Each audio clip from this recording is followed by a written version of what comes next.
On s'en va dans l'Évangile de Jean, qu'on va terminer à la fin de l'année. Là, on est dans l'avant-dernier chapitre, le chapitre 20. Nous sommes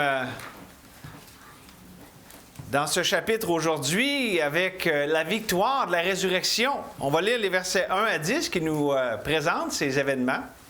Du tombeau vide. Vous savez, Jésus se distingue de tous les chefs religieux, leaders spirituels, de plein de façons, là. Il est le chemin, la vérité et la vie, tout ce qu'il a proclamé sur lui-même. Mais en plus, son tombeau est vide. Vous irez voir les autres, le tombeau, sont encore dedans. Jésus n'est plus dans la mort. Il est dans la vie, il est vivant éternellement. Il règne au siècle des siècles. Et on va voir comment tout ça a commencé. Ça nous dit ici le premier jour de la semaine. Vous êtes là dans Jean 20. On commence au verset 1. Le premier jour de la semaine, Marie de Magdala se rendit au sépulcre dès le matin. Comme il faisait encore obscur, il vit que la pierre était ôtée du sépulcre. Elle vit, pardon.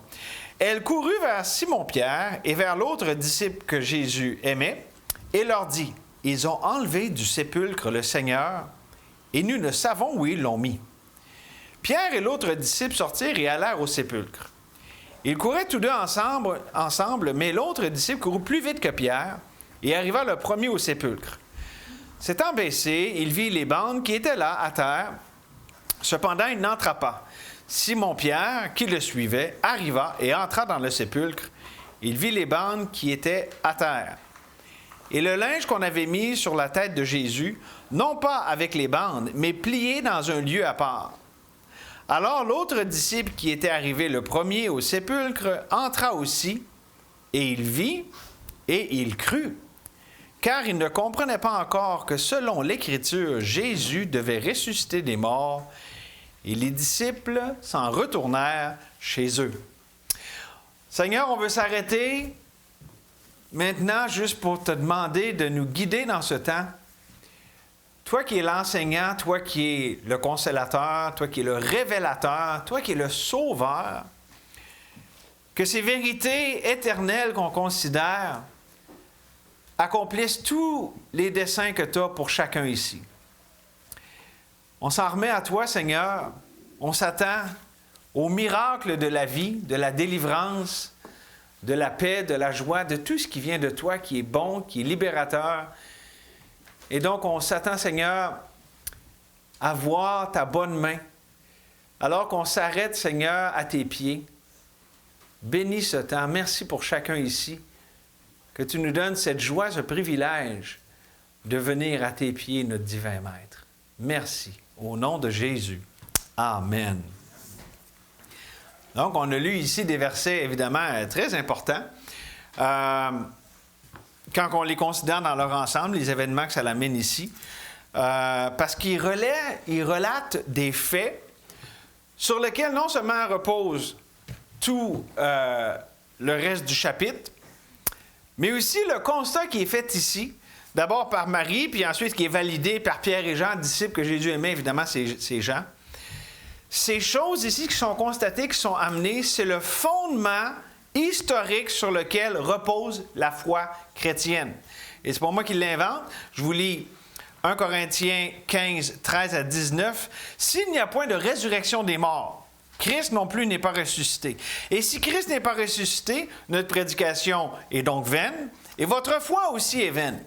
Il se trouve même que nous sommes des faux témoins à l'égard de Dieu, puisque nous avons témoigné contre Dieu qu'il a ressuscité Christ, tandis qu'il ne l'aurait pas ressuscité si les morts ne ressuscitent point. Car si les morts ne ressuscitent point, Christ non plus n'est pas ressuscité. Et si Christ n'est pas ressuscité, votre foi est vaine, et vous êtes encore dans vos péchés. Et par conséquent aussi, ceux qui sont morts en Christ sont perdus. Si c'est dans cette vie seulement que nous espérons en Christ, nous sommes les plus malheureux de tous les hommes. Donc, on ne parle pas d'une petite doctrine secondaire et peu importante, c'est fondamental. Vraiment ici, quand on parle de la résurrection. Et l'importance de la foi, évidemment, parce que la résurrection, c'est un fait, mais la foi se l'approprie. Et on voit au verset 8 déjà que l'autre disciple, ici, Jean, qui est arrivé au sépulcre, lui, il n'est pas rentré tout de suite. Pierre est rentré tout de suite, mais quand il est rentré, il vit et il crut. Et on ne parle pas ici de n'importe quelle foi. C'est une foi éclairée sur des faits qui sont solides, indéniables, inébranlables et indiscutables. Si on rejette les faits de la mort de Christ, sa résurrection, il faut qu'on jette tout par-dessus bord l'histoire de l'Antiquité. C'est ce qui est le plus prouvé, c'est solide, c'est pas des fables habilement conçues.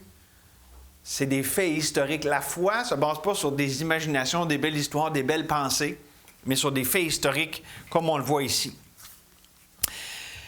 Et la foi chrétienne, c'est ça. C'est une foi qui est fondée.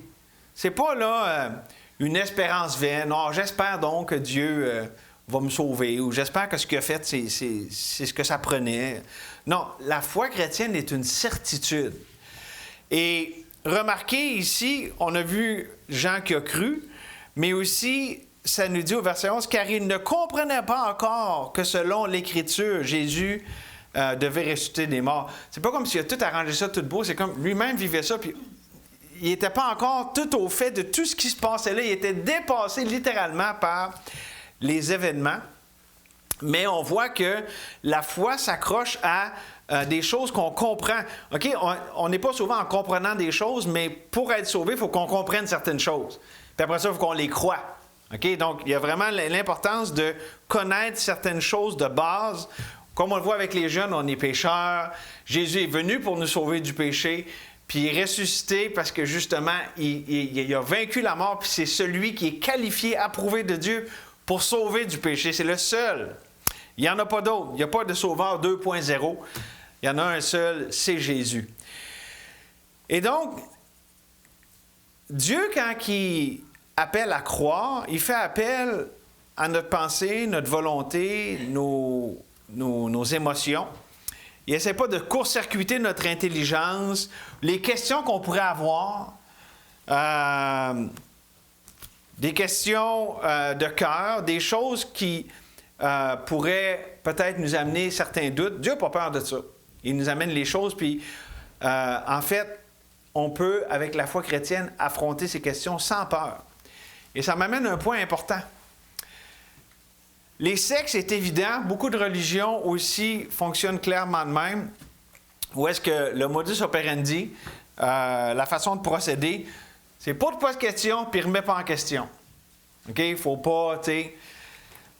Puis ça, c'est quoi? C'est motivé par la peur. Hein, si tu poses des questions, là, tu vas savoir, tu vas te rendre compte qu'il y a quelque chose qui ne marche pas. Puis, n'est-ce pas que les sectes, c'est comme ça? Puis beaucoup même de philosophie humaine, puis même maintenant avec ce qu'on appelle la science. Ah non, la science, elle est établie, alors que la science, par définition, c'est peut toujours se remettre en question. Fait que ça, on voit, c'est une pensée sectaire, puis c'est pas... Puis la chrétienté se détache de ça, puis historiquement, la chrétienté a été la recherche, justement, de la vérité, d'aller explorer la création de Dieu, puis essayer de comprendre. Alors que là, c'est plutôt l'inverse qu'on voit beaucoup dans notre société. On va revenir là-dessus dans un instant. Mais je vais amener une dernière petite chose dans mon introduction ce matin. C'est que Dieu a décidé, parce que là, on parle de la foi chrétienne, puis une doctrine fondamentale de la foi chrétienne, la résurrection, qui est basée sur les faits, OK? Mais Dieu a décidé d'envelopper cette foi-là chrétienne dans le vêtement des relations. Dieu, la foi, c'est pas quelque chose juste qui nous dit, puis qui est lointain, qui est là-bas. C'est une foi qui rentre en relation avec nous autres. Comme on se rappelle à ce sens de l'année, hein? Jésus, c'est Dieu fait homme. Emmanuel, Dieu avec nous. Il vient habiter, il vient en relation, il vient établir la connexion, en fait, la rétablir.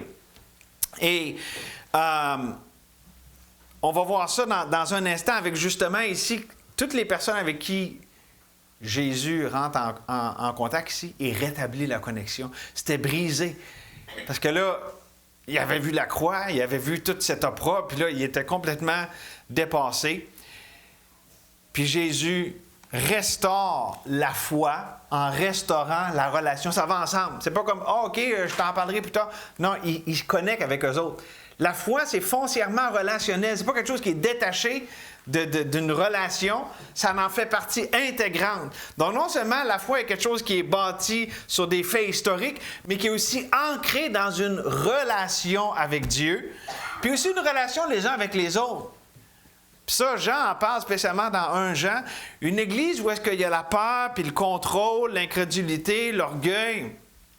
C'est une église qui ne connecte pas ensemble, qui est détachée de ses fondements historiques et relationnels.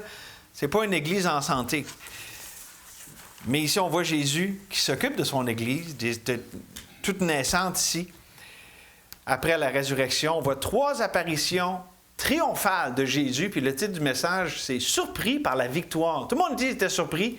C'est le grand matin de la victoire, et Jésus fait 3 apparitions triomphales ici. La première, c'est avec Marie, l'apparition personnelle. On va lire les versets 11 à 18, puis on va tirer quelques leçons par la suite.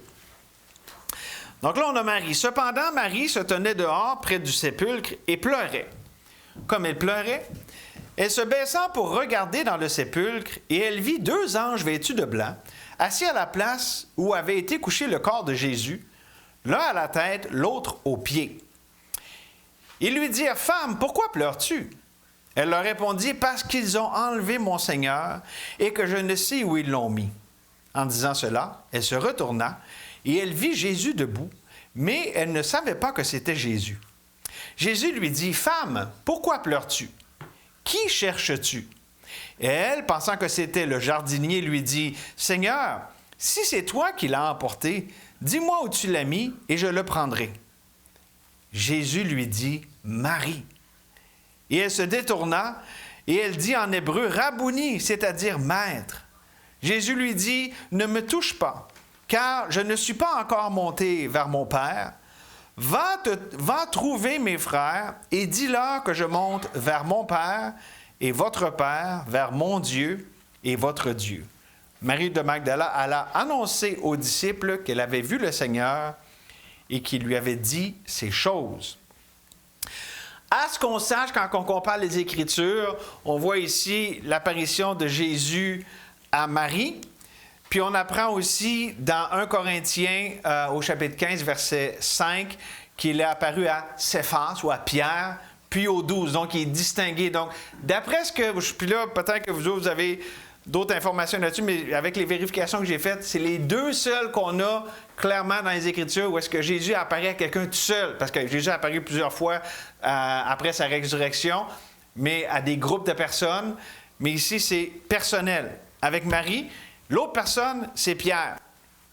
Et je pense que c'est significatif.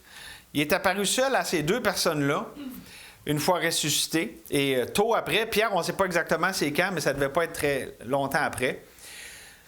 Parce que c'est des personnes qui étaient... Bon, ils étaient tous dans le besoin, mais eux autres, vraiment spécialement. Pierre, c'est évident, il était brisé, il était humilié. Il avait besoin de se faire rassurer. De se faire rassurer qu'il n'était pas abandonné de Dieu, que Dieu ne l'avait pas rejeté.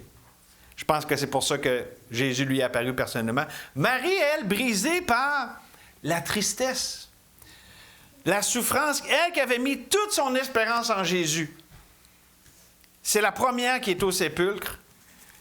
Et probablement qu'elle se souvenait des paroles de Jésus, qui avait dit qu'il devait ressusciter. Il l'avait dit plusieurs fois. Je pense qu'elle, ça l'avait probablement marqué plus que les autres. Donc, on est témoin ici d'une révélation unique de Jésus pour restaurer le cœur de sa fille, qui était en détresse, qui était remplie de tristesse. Et ça commence d'abord par se révéler à son cœur. Elle ne le reconnaît pas, parce que là, Jésus lui parle, puis elle pense que c'est le jardinier. Elle n'est pas certaine de c'est qui lui parle comme ça. Puis, avant de tirer une leçon de ça, je veux juste faire un parallèle avec Naomi. Dans le livre de Ruth, Naomi n'avait pas reconnu Dieu, n'avait pas reconnu la main de Dieu qui amenait la rédemption à travers Ruth. Pourquoi? Parce que l'amertume remplissait son cœur. C'est elle-même qui le disait, l'Éternel m'a rempli d'amertume. Bien ici, puis ça, c'est pas moi qui l'invente, Jésus avait dit auparavant aux disciples que la tristesse remplissait leur cœur. Et évidemment, Marie ici, c'était son cas. La tristesse remplissait son cœur, ça l'empêchait de voir clairement ce que Dieu est en train de faire, ce qu'il est en train de révéler. Donc, il y a vraiment un parallèle ici qu'on peut faire. Quand on est rempli, que ce soit de tristesse, d'amertume, de peur, ça voile notre vision spirituelle pour voir ce que Dieu fait.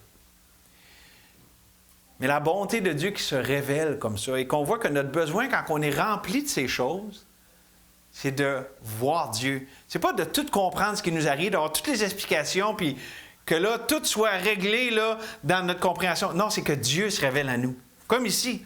Puis il s'est révélé pas juste « Ah ouais, c'est moi Jésus ». Non, il l'a interpellé par son nom. Regarde, on voit ça ici au verset 16. Quand il a dit « Marie », c'est tout ce qu'il a dit. Il y a quelque chose qui a raison. On voit que c'est personnel. Il n'a pas dit « Hé Marie, c'est moi Jésus ». Juste la façon qu'il a dit Marie, ça l'a touché son cœur. Donc Jésus, c'était plus que juste dire son nom. Il s'adressait à son cœur. Son cœur a été touché. C'est comme ça que Jésus a commencé la restauration de la relation avec sa fille ici, dans le jardin après la résurrection. Et il se fait connaître à elle d'une façon unique et puissante, dans l'intimité même de son cœur. Est-ce que tu connais Dieu ainsi? Connais-tu Jésus par le Saint-Esprit?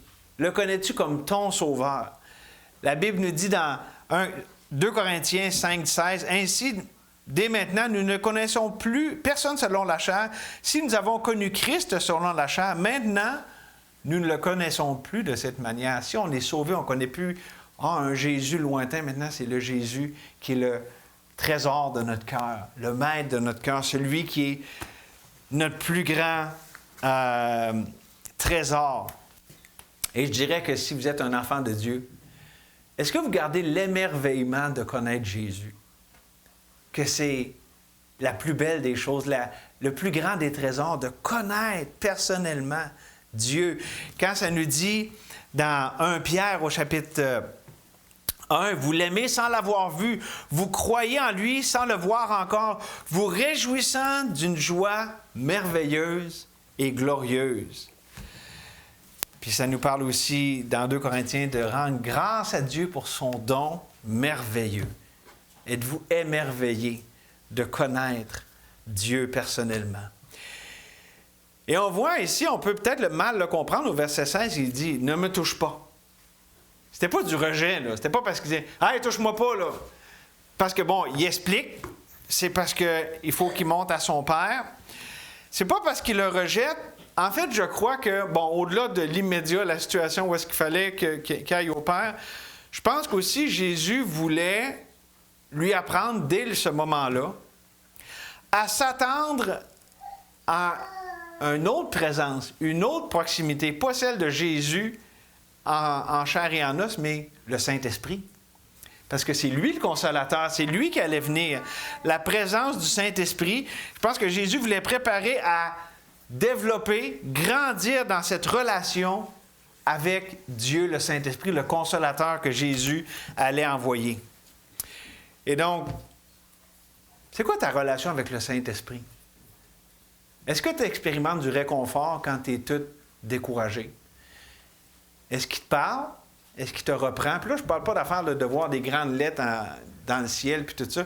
Mais quand on a le Saint-Esprit, il nous parle.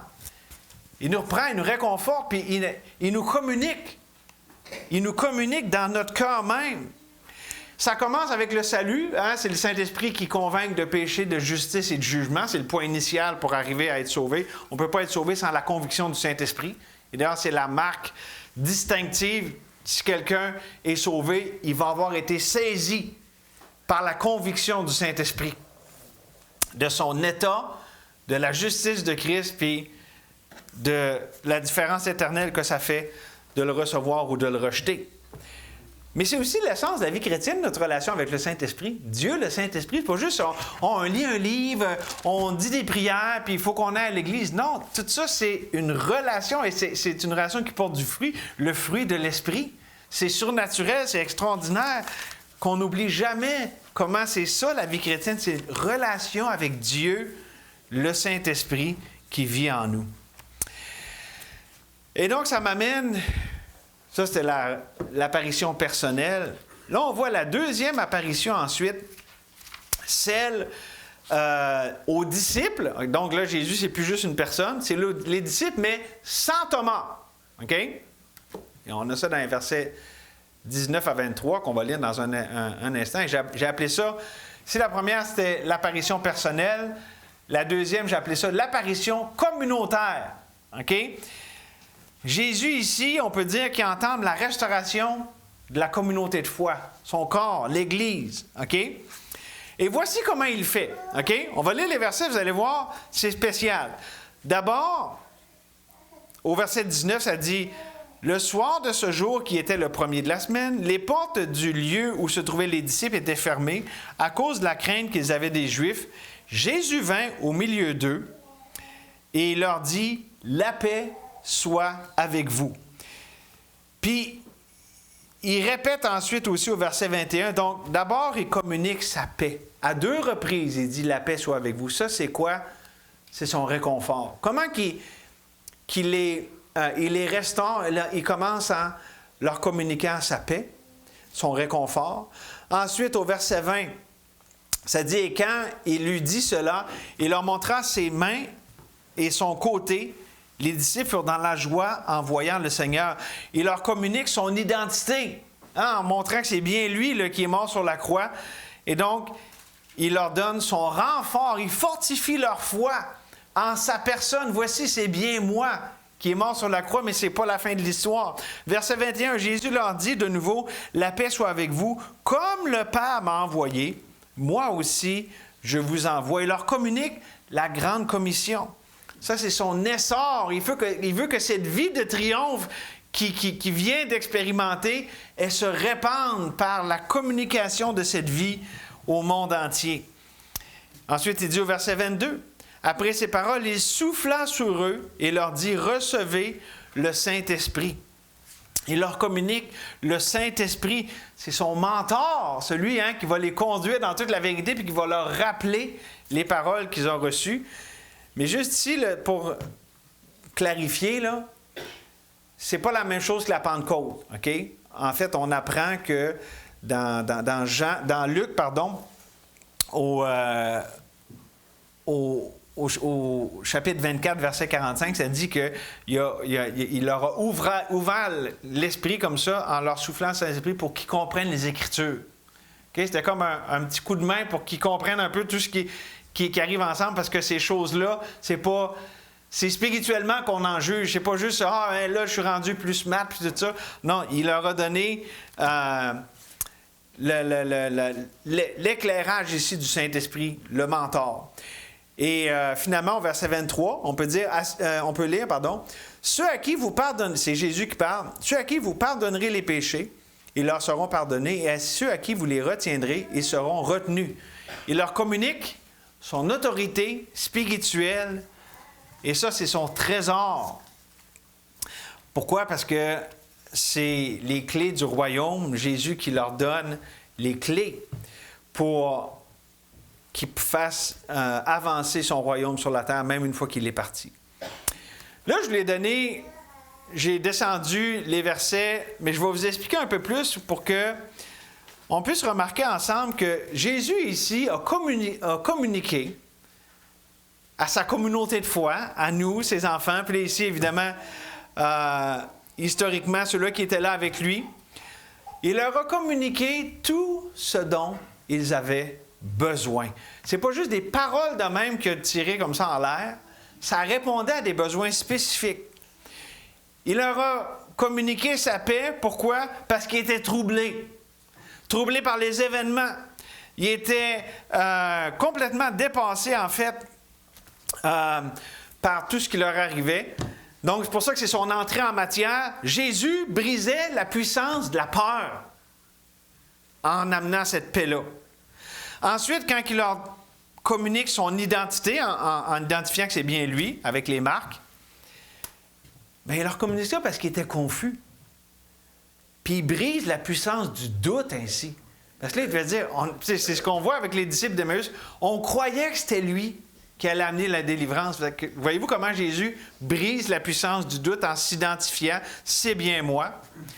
Avec la grande commission qu'il leur communique, ça répond aux besoins du fait que c'était facile pour eux de perdre de vue leur but. Le but de communiquer ce triomphe, cette victoire. Donc, Jésus les envoie comme lui est venu par le Père, ainsi Jésus les envoyait. Jésus brisait ainsi la puissance de la timidité pour qu'ils puissent faire connaître celui qu'ils connaissent. Le Saint-Esprit, pourquoi Jésus communique le Saint-Esprit? Parce que ça répond à ce besoin du fait qu'il ne comprenait pas grand-chose, là. C'était dur de tout comprendre, puis surtout, toutes les Écritures. C'est gros, l'Ancien Testament, là. Puis là, même s'il avait été élevé là-dedans, de tout mettre ça ensemble, il était pas de faire le sens de tous les événements qui arrivaient, de tout mettre le puzzle ensemble. C'est pour ça qu'il brise Jésus, en donnant ici l'Esprit, brise la puissance de l'ignorance spirituelle, pour qu'il puisse être éclairé. Comme je l'ai dit, ce n'est pas la même chose que la Pentecôte, là. Ils n'étaient pas scellés du Saint-Esprit, mais Jésus a ouvert leur esprit pour qu'ils comprennent les Écritures. Et Jésus, évidemment, il leur a communiqué son autorité spirituelle parce qu'ils étaient faibles. Puis ils n'étaient pas conscients de ce qui était devenu en lui, là. Je veux dire, il y avait tout pouvoir qui avait été donné à Jésus, puis Jésus leur communiquait ce pouvoir. Donc, Jésus brisait ainsi la puissance de l'intimidation. Parce que pensez-y, là, c'est un petit groupe de Galiléens, là. C'était tellement facile d'être intimidé, là, par ce grand empire romain, puis OK, tout... c'était des nobody, là. Pensez-y, là. Donc, Jésus voulait dire, non, vous avez une autorité qui est supérieure à celle même de l'empereur, de tous les rois, parce que je suis le roi des rois, le seigneur des seigneurs, et je vous la donne, cette autorité. OK? Ce que vous allez lier, ça va être lié, ce que délier, ça va être délié, puis pour le pardon des péchés. Donc, Jésus brise la puissance de l'intimidation sur leur cœur. Et je veux faire une petite pause là-dessus. Parce que, je ne sais pas si vous vous rendez compte, là, mais on vit dans une époque où est-ce que l'intimidation, c'est hallucinant comment on vit de l'intimidation, puis beaucoup par les gouvernements et les médias. C'est comme un peu les grands prêtres modernes, là. On a pitché la religion par-dessus bord, mais, tu sais, puis on parlait de science tantôt. Ah, la science dit ça, puis là, t'as pas le droit de rien dire. Ça, c'est de l'intimidation. Si t'oses dire de quoi, là, je vais te shamer devant tout le monde. Ça, on appelle ça de l'intimidation, OK? Je vais juste vous lire un petit quelque chose que j'ai lu, puis je me suis dit, c'est bon pour la réflexion, je vais vous partager ça. Dans le fond, comme il y a cette puissance d'intimidation dans le monde, bon, d'abord des crises, puis, OK, là, je vais vous dire, je vais vous mettre les choses au clair, là. Crise créée ou non, là, parce que je vais vous dire qu'il y a des crises qu'on a vues depuis, disons, les 20-25 dernières années. On s'entend dessus que ça se peut que c'est un peu arrangé avec le gars des vues, puis, OK, bon, on ne va pas rentrer plus que ça dans les détails, mais OK, il y a la crise, puis ensuite, ce qu'on appelle la stratégie du différé. C'est-à-dire, bien là, on te demande de faire de quoi? Un petit sacrifice, puis tu vois, ça va aller comme 2 semaines pour aplatir la courbe. Ça se peut-tu que ça a commencé de même, là? OK? Puis là, après ça, il va graduel. Parce que c'est vrai, 2 semaines. Ah, c'est vrai, 2 semaines. Moi, je me rappelle, j'avais appelé mon ami Jeremy dans les Maritimes. Ah, OK, c'est une affaire jeunesse, je pouvais y aller au mois de mars. Puis, OK, ben regarde, on va remettre ça, tu sais, dans 2 semaines, tu sais. Puis, donc, tout était beau, là. Ben, peut-être pas 2 semaines exactement, mais. Fait que, tu sais, c'est pas si pire, là, tu sais. C'est juste en attendant. Puis là, c'est graduel. Une illustration qui est devenue super connue à travers ce qu'on a vécu, c'est la grenouille dans l'eau. Vous la connaissez, hein? Si on la piche dans l'eau bouillante, elle ressort tout de suite, mais si on monte un peu graduellement la température de l'eau, elle s'en rend pas compte, puis à un moment donné, elle bouille. Puis elle fait des cuisses de grenouille pour ceux qui sont là. Aussi, s'adresser au public comme des enfants de 10 ans. C'est vrai, ça. On voit ça beaucoup. Là. On n'est pas intelligent, pas capable de comprendre les choses, puis OK? Ça fait partie de l'intimidation, de la manipulation. Faire appel à l'émotionnel plutôt qu'à la réflexion. Il faut que vous ayez peur, tout le monde, au secours. Puis, il ne faut pas penser plus loin que le bout de notre nez. Puis si tu le fais, moi, te le faire savoir devant tout le monde, je vais te dire comment tu es un pas fin, puis comment tu es un ci. Puis on traite des noms. OK? Maintenir le public dans l'ignorance et la bêtise. Je veux dire, c'est pas traiter entertainment, puis tout le. Mais il y a même maintenant d'autres termes, le tititainment. En tout cas, maintenir le public dans l'ignorance et la bêtise. Promouvoir la médiocrité. OK? Qu'est-ce qu'on voit comme. Peut-être que les Français sont un peu différents là-dessus, mais tu sais, comme, mettons, comme show télévisé ou qui amène la réflexion, puis tu sais, comprendre les choses, puis un esprit critique. Occupation double et tout ça, c'est un bon esprit critique, ça. C'est constructif, c'est intelligent et très édifiant. Renforcer la culpabilité. C'est de ta faute. C'est parce que tu n'as pas voulu te soumettre que tout va mal. Puis là, mettre spécialement la faute sur le groupe des dissidents. OK? Ça, c'est de la manipulation. Les sectes marchent de même. Mais on marche comme ça, comme société. OK? Connaître le public mieux qu'il se connaît lui-même. On sait ce que tu as besoin. On veut ton bien, puis on va l'avoir. OK? Puis, évidemment, la stratégie de la distraction. Hein? Regarde ce que je fais ici avec un clown qui fait toutes sortes de niaiseries, puis tu ne vois pas ce que je suis en train de faire là. OK? Distraction. Pourquoi j'amène tout ça? C'est une bonne illustration. Je pense que ça nous aide à comprendre le monde dans lequel on vit, mais je pense que quand on comprend ça, on voit pourquoi les gouvernements, les médias, la pseudo-science, puis c'est drôle que ça en parle dans Timothée, la science faussement ainsi nommée. Pourquoi? Puis je dirais qu'ils détestent et ils s'opposent tant à la foi chrétienne, puis aux chrétiens, parce que Jésus est la vérité, puis tout ce que je vous ai dit là, Jésus anéantit complètement tout ça. Parce qu'il est la vérité, ses enfants ont l'esprit de vérité, qui les conduit dans toute la vérité, puis on a la parole de vérité. Fait que tous les mensonges, c'est qui sont les mieux placés pour voir utiliser ça? Puis en plus, eux, ils disent que, ben moi, mon roi, il est le roi des rois, le seigneur des seigneurs. Excuse, mais t'es en dessous. Fait que notre allégeance n'est même pas envers eux autres. C'est pas mal insultant pour quelqu'un qui veut contrôler tout le monde, puis tous les aspects de la vie, là. Ça colle pas, là. Comme Shadrach, Meshach et Abednego, là.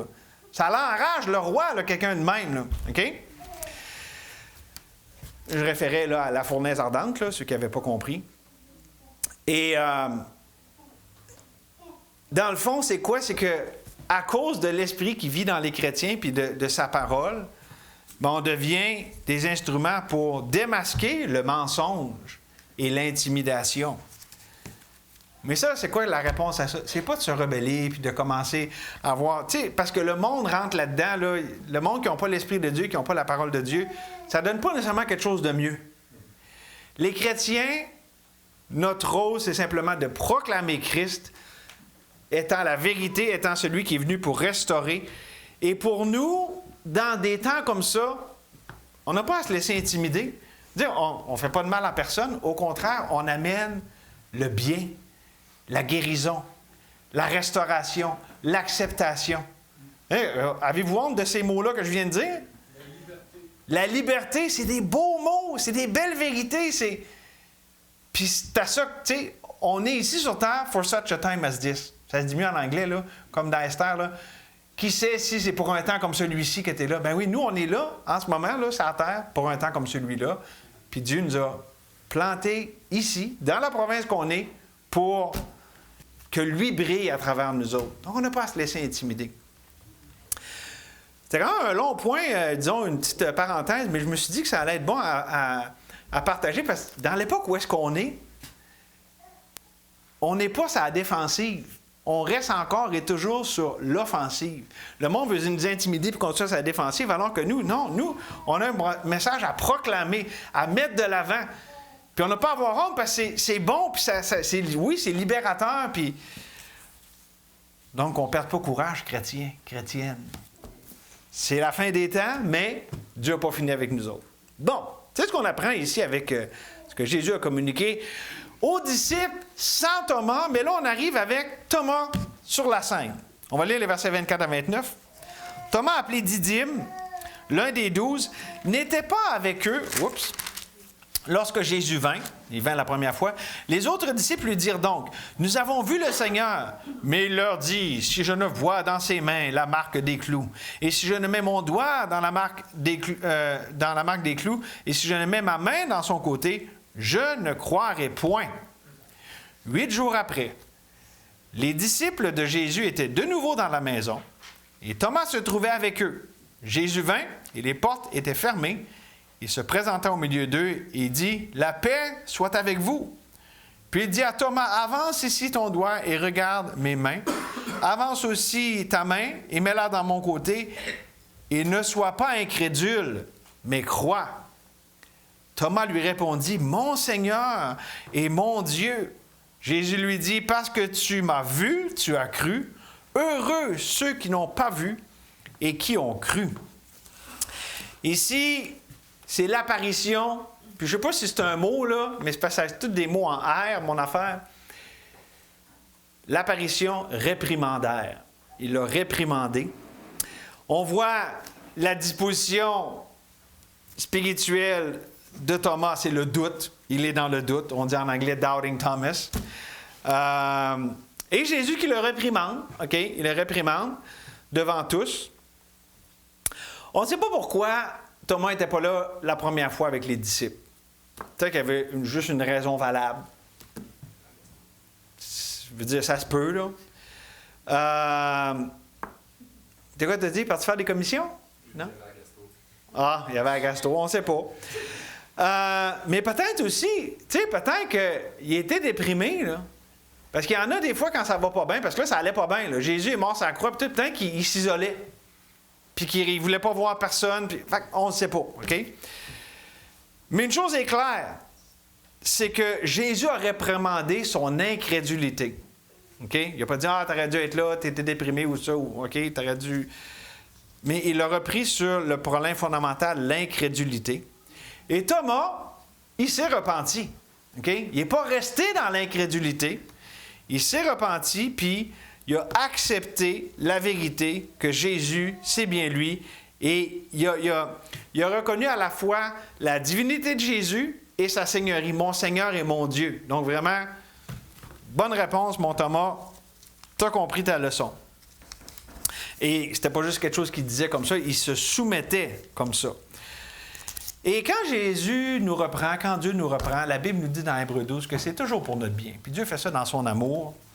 Il ne nous reprend pas pour nous ridiculiser devant tout le monde, comme avec Pierre, comme avec Thomas. C'est pour nous relever, pour nous édifier. Puis ici, il le faisait publiquement parce que l'offense était publique, comme avec Pierre. Mais sinon, il va le faire personnellement. Mais c'est toujours bien parce que c'est pour notre bien. Et Dieu nous demande simplement de nous soumettre par la foi à cette réprimande.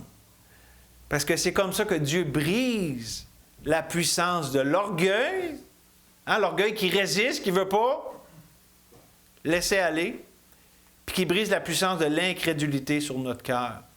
Tu sais, nos mécanismes de défense, là, nos façons de faire par la chair, là. Quand Dieu nous reprend, c'est parce qu'il veut tout défaire ça, puis qu'il veut amener sa vie. Puis il faut voir aussi la bonté de Dieu ici envers Thomas. Parce que Thomas avait eu un coup dur, là, comme tous les autres, là. Mais la croix, là, c'était dur. Là, il était sous le choc. C'est juste 3 jours depuis qu'il l'a vu là, sur la croix comme ça. Puis, je veux dire, il y avait un sens de rejet. Là. Quoi, Jésus nous a abandonnés. Puis, OK? Mais Dieu, dans sa bonté, dans sa patience, il rejoint son enfant. Puis encore là, lui aussi, il parle à son cœur. Oui, par la réprimande, c'est pas comme avec Marie, mais c'est selon ce qu'il avait besoin. Puis il s'est occupé de lui. Maintenant, on va terminer avec les 2 derniers versets de notre chapitre ce matin. Versets 30 et 31, ça va être notre conclusion. Jésus a fait encore, en présence de ses disciples, beaucoup d'autres miracles qui ne sont pas décrits dans ce livre. Mais ces choses ont été écrites afin que vous croyiez que Jésus est le Christ, le Fils de Dieu, et qu'en croyant, vous ayez la vie en son nom. Ce qu'on voit dans ces versets-là, c'est que la foi biblique, la foi chrétienne, elle est fondée sur des faits historiques qui sont prouvés et reconnus comme étant véridiques par des témoins oculaires. Si vous n'êtes pas trop familier avec ça, il y en a-tu qui ont déjà lu... il y a plusieurs livres là-dessus, là, mais là, j'ai les noms en anglais. Evidence that demands a verdict, puis Ready Defense, ça, c'est de l'apologétique. Ça, Josh McDowell, ou l'autre, le journaliste là, de Chicago. These Trouble, puis il y a un film aussi là-dessus. OK, c'est ça. Fait que ça va dans ce sens-là. Mais juste 3 petites leçons pour terminer avec ça. La résurrection de Jésus est une déclaration, la proclamation de la victoire. Ça a surpris tout le monde, mais c'était vraiment ici ce qui arrivait. C'est la victoire et l'espérance de la victoire, parce que là, on ne l'a pas pleinement. Là, on parlait de ça hier en théologie. Already but not yet. Okay? Jésus a tout vaincu, mais ce n'est pas encore tous ses ennemis qui sont sur ses marchepieds.